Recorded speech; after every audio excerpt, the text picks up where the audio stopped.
মা তো অনেক ইমোশনাল, আমিও, আমার জেনেটিক্যালি আমরা ইমোশনাল ফ্যামিলি। তো আমার মা এবং আমরা দুজনেই খুবই ইমোশনাল হয়ে গেছি, বিকজ আমার মা তো আমার লাইফের পুরো জার্নিটা জানে। সো যখন আমি আসলে কোনো কিছু অ্যাচিভ করি, যখন আমি কিছুতে ভালো করি, আমার মা আসলে ওই ট্রমাগুলোর কথাই হয়তো তার প্রথম মনে হয়। তাই আজকে আম্মু ইমোশনাল হয়ে গেছে, আমিও ইমোশনাল হয়ে গেছি।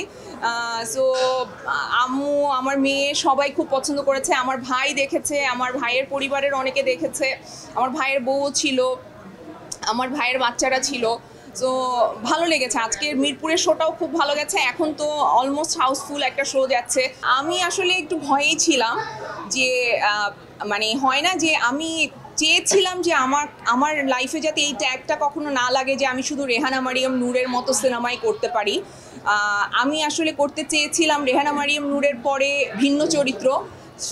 সেই সূত্র ধরে আমি করেছি রবীন্দ্রনাথ এখানে কখনো খেতে আসেনি, আমি করেছি গুটির মতো সিরিজ, আমি করেছি খুফিয়ার মতো সিনেমা, যেটা মানে বলিউডের একজন বিশাল মানে ডিরেক্টর বিশাল ভারদ্বাজের। সো তারপরে একজন সানি সারোয়ারের স্ক্রিপ্ট যখন আমার কাছে আসে, আমার জন্য জিনিসটা ডেফিনেটলি চ্যালেঞ্জিং ছিল এই ডিসিশন নেওয়াটা যে আমি কি এই কাজটা করতে চাই নাকি চাই না। কিন্তু যখন আমি ক্যারেক্টারটা পড়েছি, আমার কাছে মনে হয়েছে যে হ্যাঁ, আমি আসলে এই চ্যালেঞ্জটা নিতে চাই, বিকজ আমি আমার পেছনের প্রাপ্তি অপ্রাপ্তিগুলোকে পেছনে ফেলেই রাখতে চাই। আমি চাই না যে সেগুলো যাতে আমার ভবিষ্যৎ পথ চলাটাকে কোনোভাবে বাধাগ্রস্ত করে। ওর সাথে যখন আমার প্রথম দেখা হয়, আমি শিওর ছিলাম না যে ও কেমন করবে। আমি এটা একদম অনেস্টলি আমি এটা ওকেও বলেছি যে আমি কনফিউজ ছিলাম যে আসলে এই ক্যারেক্টারটা এত ইম্পর্টেন্ট, মূল চরিত্র এখানে এশাকে ঘিরেই পুরো গল্পটা। সো এই ক্যারেক্টারটা অনেক ইম্পর্টেন্ট, এই ক্যারেক্টারটা যে করবে তাকে আসলে অভিনয়টা জানতে হবে। তো পরে আমি ওর সম্পর্কে জানি যে ও থিয়েটার থেকে আসছে, ওর ট্রেনিং আছে অভিনয়ের উপরে। আর যখন আমি কাজ করতে গেলাম, সময়ের সাথে আমি দেখলাম যে এই মেয়েটার আসলে চেষ্টা আছে প্রচণ্ডভাবে, জানার চেষ্টা, শেখার চেষ্টা এবং কাজটা ঠিক মতো করার চেষ্টা। সো আসলে যেই মানুষের মধ্যে এতগুলো গুণ আছে, তার কাজটা তো ভালো হবে, এবং সেটা কিন্তু পর্দায় দেখা গেছে। পর্দায় এশাকে, আমি এখন তো ওর নাম এশাই হয়ে গেছে, সবাই ওকে এশা বলে ডাকছে।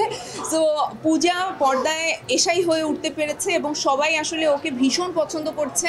আমি রিভিউগুলোতে দেখছিলাম যে সবাই আলাদা করে ওর কথা বলছে, ওর অ্যাক্টিং, ওর সব কিছু নিয়ে কথা বলছে। আর আমি ব্যক্তিগতভাবে আমার ভীষণ ভালো লেগেছে যে আমাদের ইন্ডাস্ট্রিতে আসলে এমন মেয়েরা এখন কাজ করতে আসছে যাদের শেখার ইচ্ছা আছে, জানার ইচ্ছা আছে, কাজ করতে চায়। এবং এশা চরিত্রে পূজা অনেক অনেক ভালো করেছে। দর্শক এবং আপনারা আমাদেরকে এত সাপোর্ট করছেন, আমার সাংবাদিক ভাই বোনেরা এত সাপোর্ট করছে, আমার অডিয়েন্স আমাকে এত সাপোর্ট করছে। আমার অডিয়েন্সরা বলছে যে আপনারা কেন এটাকে প্রচার করছেন না, এত ভালো সিনেমা কেন মানুষ পর্যন্ত পৌঁছাচ্ছে না। মানে আমি তো আসলে আমার অডিয়েন্সের উপর ভীষণ খুশি, মানে এত ভালো অডিয়েন্স আমার তৈরি হয়েছে। আমি চাইতাম, আমার জীবনের এটা স্বপ্ন ছিল যে আমার একটা আলাদা ফ্যান বেস তৈরি হবে, যারা আমাকে আমার জন্য ভালোবাসবে। শুধু আমার অ্যাক্টিং না, আমার পার্সোনাল লাইফ, আমার পার্সোনাল স্টেটমেন্টস, আমার মুভ, আমার সব কিছু নিয়ে তারা প্রাউড ফিল করবে। সো আমি সেই অডিয়েন্স বেসটা তৈরি করতে পেরেছি, এটা আমার কাছে আসলে সবচেয়ে বড় অ্যাচিভমেন্ট। যেহেতু আমাদের প্রথম দিনের অডিয়েন্স রেসপন্স সেই রকম অর্থে ভালো ছিল না, তো আমি তো ঈদের দিনটা আমার খুব খারাপ গেছে, আমরা খুবই মন খারাপ করেছি যে এইরকম অডিয়েন্স রেসপন্স হলো। কিন্তু মানে সময়ের সাথে অডিয়েন্স যারা দেখছেন তারা আরেকজনকে যেয়ে বলছেন, এখন আমাদের মিডিয়ার যারা ভাই বোনেরা আছেন তারাও আসলে ছড়িয়ে দিচ্ছেন সবার মাঝে এশা মার্ডারের কথাগুলো। সো এখন অডিয়েন্স আসলে আগ্রহ প্রকাশ করছে, তারা নিজে থেকে আসছে, দেখছে, প্রশংসা করছে।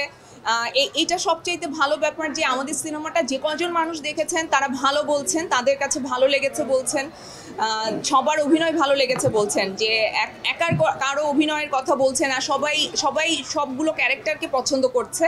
সো এটা অবশ্যই অনেক ভালো একটা ব্যাপার। আমি আপনাদের মাধ্যমে এটা আসলে সিঙ্গেল স্ক্রিনের যারা মালিক আছেন তাদেরকে আমি বলতে চাই যে আমাদের সিনেমাটা বেসিকলি সিঙ্গেল স্ক্রিনে চলার মতো সিনেমা। সো আপনারা একবার রিস্ক নিয়ে এটা চালিয়ে দেখেন। আমি বলছি যে এই সিনেমাটা সাধারণ মানুষ পছন্দ করবে। আজকে আমার বাসায় যে সাহায্যকারী আছেন, আমার মার বাসায় যে সাহায্যকারী আছেন, তারা দুজন এসেছে, তারা আপনি বিশ্বাস করেন তারা কান্না করতে করতে হল থেকে বের হয়েছে।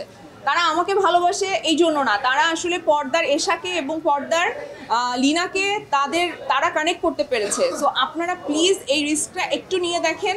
সবসময় একই ধরনের সিনেমা চালাবেন এটা তো হয় না, আপনাদেরও দায়িত্ব আছে। আপনারা আমাদের পাশে থাকেন, আমাদের ইন্ডাস্ট্রিকে এগিয়ে নিতে সাহায্য করেন।